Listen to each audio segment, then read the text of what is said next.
It's hard for me to express this album because it's so emotional.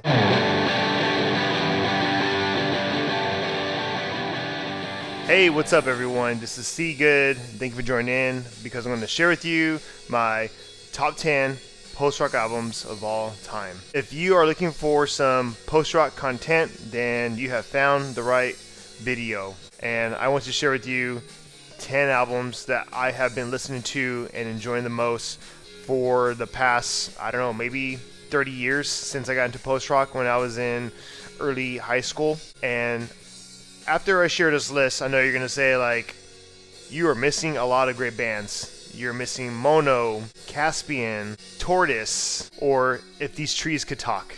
But this is my opinion. These are the albums that resonated with me, I have loved the most. Also, if you're telling yourself, didn't I see this video a while back, like 3 years ago? It's a revised video because my last best post-rock albums of all time got taken down on YouTube, probably because of copyright issues. But anyways, enough of me talking. Grab your snacks, drinks, sit back and relax, and here are my top 10 post-rock albums of all time. Coming in at number 10 is a band from, or they originated in San Marcos, Texas. That is This Will Destroy You with their 2018 album, New Others Part 1 and Part 2.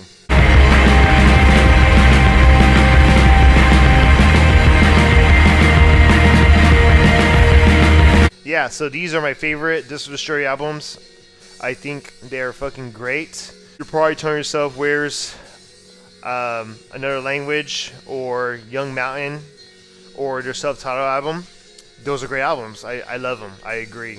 But these are fantastic albums. It has all kinds of genres in here. Because if you hear their other albums, they kind of stick with one formula. This one has multiple formulas. This one has like black gaze, shoegaze, post-rock, doom, and I just love how they switch everything up. And a lot of these tracks are very good, very cinematic, ambient at times, drony, gaze with like lush guitars. And this band, This Will Destroy You, is known for being inspired to so many people, because when I talk about post-rock, people are like, oh yeah, This Will Destroy You is top-notch. Yeah, they're top-notch, and they are a entrepreneur of how they create music, because there's a lot of shoegaze band who are highly influenced with This Will Destroy You when they came out with their 2014 or 2015 album, Another Language. Although, I love This Will Destroy You. Like, I listen to them a lot, even their other albums, and this is why they are in my number 10. Coming in at number 9 is a band from Toronto, Canada, and that band is called Do Make Say Think, with their 2017 album, Stubborn Persistent Illusions.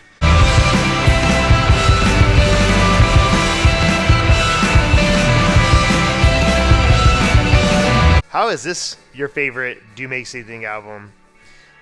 The other albums are fucking fantastic. Trust me, they're so good. Like, they really showed off here. And it was kind of like a fresh breath of air, because their last album, Other Truths, was good. Like, it definitely blew me away, but man, this one was a whole lot better. And that was like a 7-year gap. They're still performing live, so I'm still hoping for a new Do Make Say Think. But if you don't know Do Make Say Think, they're from Canada. They have a member from Broken Social Scene. Although this band is highly influenced with Tortoise, Godspeed You, Black Emperor, and I feel like there's some proggy post-rock in here.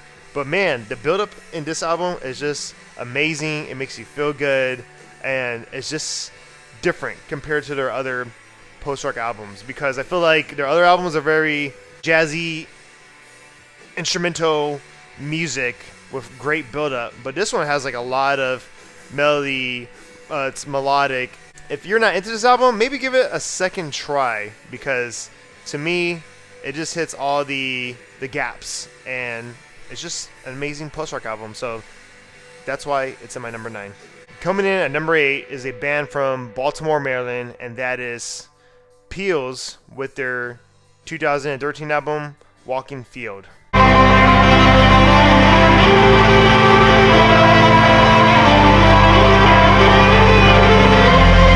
hard for me to express this album because it's so emotional, and I don't know if this is considered post-rock because this is more ambient music. Anyhow, it is post-rock because you hear those twinkly guitar tones or explosions in the sky or Sigur Rós. But this one kind of reminds you of all those great build-ups, and this make you feel so good. And I have definitely like teared up to this album because it's just like a soundtrack to my life. I guess if you don't know the band Future Islands, their bassist, I forgot his name, I apologize, but he's in this band, and this is a duo, and they just create a lot of good melody build-ups. It's somewhat cinematic, but in a like punk ethos way. I think the last track, Cone One, I was heavily inspired by playing those guitar tones and build-up because it's just a fucking epic track. Like, one of my other favorite tracks is Tiptoes in the Parlor. That one is just like super minimal. This band is super minimal. Like, they play with a good amount of instruments like keyboards and guitars and pedals, but they keep it nice and tight and squished. I can't say more about it. It makes me emotional sometimes. But if you have not checked out Peals, check them out. And this is why it's in my number 8. Coming in at number 7 is a band from San Francisco, California, and that is Wander with their 2019 album, March.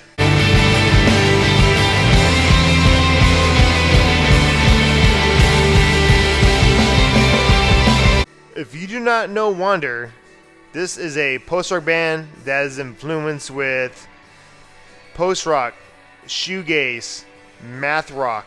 This is just a phenomenal, cathartic album, and I think there's a lot of people who enjoy post-rock, and this band is not in their lists. This is a beautiful, championship-winning band. Like, everything they create is just fucking gold. It's fucking lava. And this album is very special to me. Like, there's a lot of good music. It's very fast. It's like Explosion in the Sky, but on coke, and a lot of great math rock, like Toe, I guess you could say. Like the first track, March. Oh my gosh. So epic. And then after that, it gets even more crazier, more better. Like, in your face, loud, guitar glaze tones, very melodic. I got very sad when this past year, in 2025, they announced that they are going to stop making music for a very long time. They're going to be on hiatus. Who knows? That's fine. Just take as much time as you can if you're watching this video. Wander to the band. And I hope you have a great comeback, because all the music that they have created has just been like beyond amazing. And I feel like this is a very underrated post-rock band. So this is why it's in my number 7.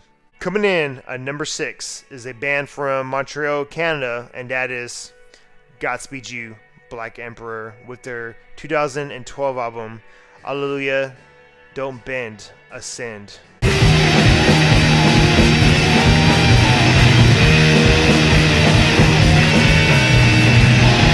And I know what you're going to say. Where is their 2000 album or 2001? Oh yeah, it's 2000 album.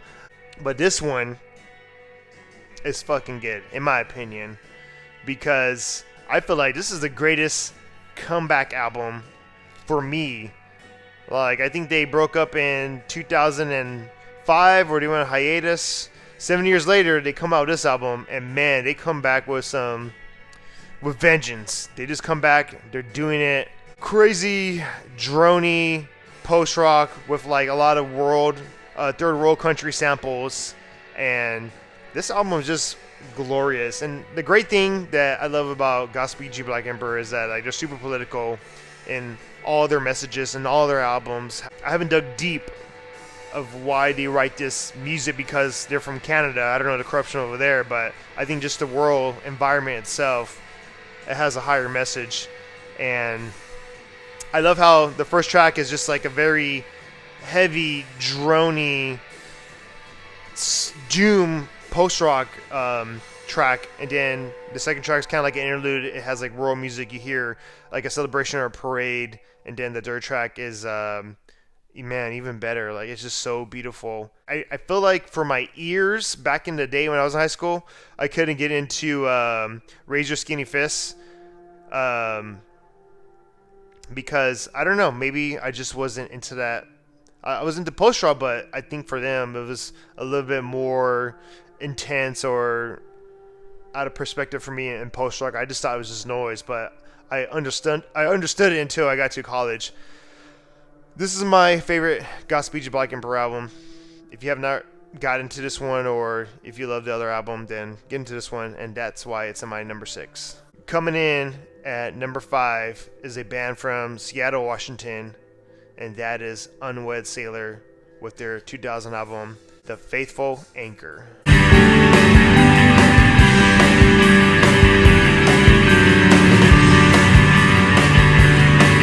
So, this was the very first post-rock album that I ever listened to in my life. I think I was 9th grade. My cousin burned me a CD because his good friend burned him a CD, and it was all like instrumental music. There was like Tretiza, The Album Leaf, Unwed Sailor, and at the time we were into skateboarding, and we heard a lot of cool underground music that we never heard before.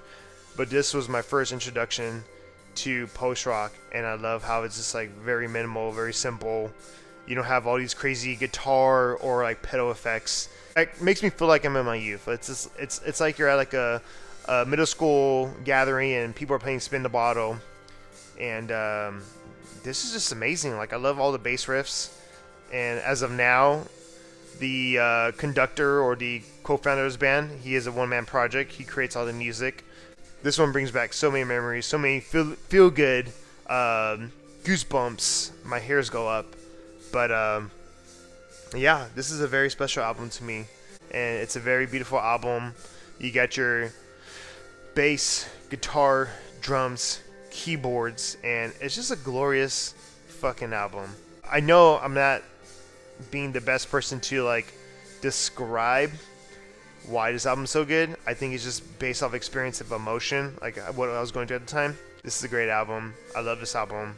I want to thank my cousin Matthew, who got me to this album, and this is why it's in my number 5. Coming in at number 4 is a band from Chicago, Illinois, and that is Russian Circles with their 2016 album, Guidance.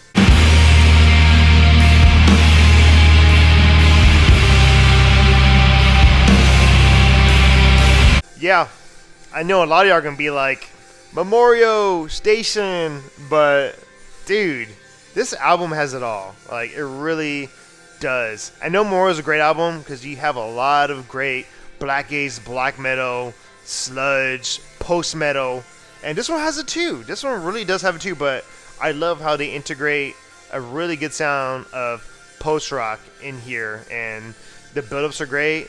The acoustic sounds are just like amazing. And I think what really got me, because just based on my experience, was seeing them live with Mastodon and Eagles of Death Metal. They just blew me away, and they played a lot of tracks from this album, and I was just like, damn, Africa is like an anthem, a post-rock anthem to me. I just love how it's just very vibrant with sludge, post-metal, post-rock. I know this is considered a post-metal band, but this is, say, like, come on, like, they have everything in here. Post-rock, experimental with everything. That's why it's called post-rock. It's going to have all kinds of genres in here. Like, I love this band so much. Like, I've seen them live 3 times, and they just always blow me away. It's just, they're just so good. And I feel like every time I see them, they just get better and better and tighter and tighter. Great album, great finisher, beginning to end. This is a no-skip album for me. And if you have not heard Russian Circles or got into this album, give it a second chance because it's badass, and that's why it's in my number 4. Coming in at number 3 is a band from Alvin, Texas, and that is By the End of Tonight with their 2007 album, A Tribute to Tigers.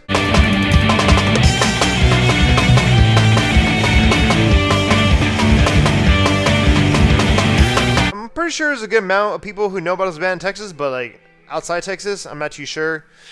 This is a very underground post-rock, math rock, metal band. They're fucking wacky. They're fucking crazy. I see them more as a math rock side because the last album, In a Letter in the Sandbox, that was punishing and amazing, which is one of my favorite math rock albums. But this one is my favorite post-rock album for them because they kind of tone it down, but it's still badass. It's so good. And I just love how they have like an interesting tone of guitars in here that makes it sound more like a post-hardcore in an instrumental way. And I feel like if there's fans of Don Caballero or even Glassjaw, you're gonna fucking love this album because it's just so kick-ass. It just makes you want to like do better in life. And I just love how they have those reverb, delay, post-rock sounds here too. That they just integrate awesome with this album. But I'm just gonna consider this as one of my favorite post-rock album. It's so amazing. The build-up's amazing. The math rock and post-hardcore and post-rock in here is just so badass. It's very hard to explain this album because it's so fucking crazy and chaotic and so beautiful. But if you have not heard this album, check it out. It's gonna blow you away, and that's why it's in my number 3. So coming in at number 2 is a band from Glasgow, Scotland, and that is Mogwai with their 2001 album Rock Action.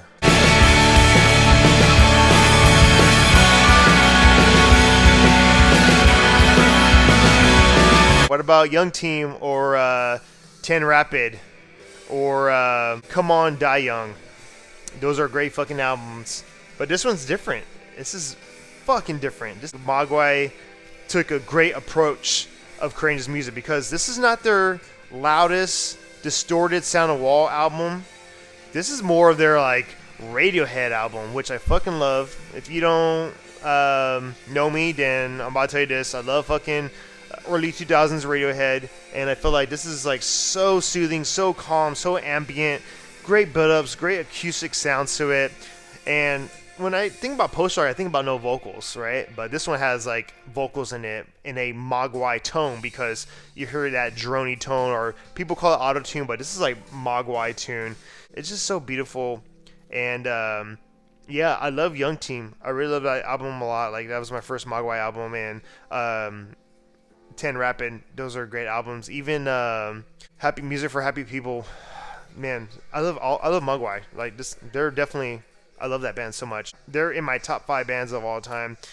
But Rock Action takes the cake, and I love how Two Rights Make One Wrong is just like the best post-rock song ever. Like it really is. It's just so amazing. This band is great. I love this band. They've always showed up. They've always been there for me, even in my darkest and brightest times, and that's why it's in my number 2.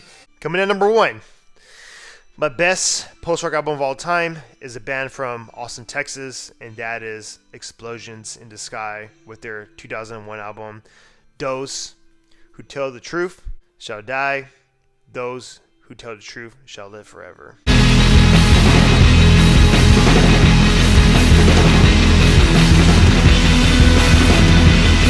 Now, this was not my first Explosion in the Sky album that I heard. My first Explosion in the Sky experience was when Friday Night Lights, back in 2004, when it came out. And a lot of those tracks were from The Earth Is Not a Cold, Dead Place, which is a great album. It's up there. Like, I love that album so much. Like, everything's great about it. And when I finally got to this album, I was like, damn, this one's even deeper, stronger, more impactful to me. I think everything's just great about it in a post-rock field and vibe. I just love how they have those outstanding snare drumming and melodic playing within all the instruments. But then this definitely reminds me of home, of Texas, of traveling within Texas, and it's like a West Texas post-rock vibe because it really is if you're from Texas. So I understand if this is not your number 1 post-rock album because this is just my experience, my love for this band because they are my number 1 post-rock band of all time because I am from Texas, and it just brings so much nostalgia and childhood and growing up and everything to experience in life and connect with music. But this is it. This is the best post-rock album to me Somehow I got stuck in these dark holes, and this reminds me of crawling out of these dark times, and getting lost into this album just made my life like a whole lot better. It's a game changer for me. I just love how there's doom, there's drone, there's great instrumental post rock in here. Yasmin the Light is so cool. Like, I think that's a very unique track because you hear those like twinkly reverb post rock riffs, but then it gets into like a weird drony like wall sound. Like, it's like a big like jet engine just like in your face. But then also too like The Moon Is Down is amazing too. It's just so weird and like calming and very abstract. But yeah, even the last track too. Oh my gosh, that last track just made me I don't know. My hairs on my skin were just like lifting up, and so good. I think that last track is called I can't remember it, but the last track is just a fucking amazing track. If you have not heard his album, check it out. And this is why it's my best post-rock album of all time. Alright, so that was my top 10 post-rock albums of all time. Please let me know what your favorite post-rock albums of all time, because I know a lot of people reach out to me and say like Mono, other Godspeed You Black and Burr albums, Caspian, all great bands, like fantastic bands. Like, trust me, I enjoy a lot of their albums. But yeah, I hope you enjoy my list, this video. Check his albums out. And I'm not too sure when I'm going to make a video for the next time. But all I got to say is take care, be safe, and peace.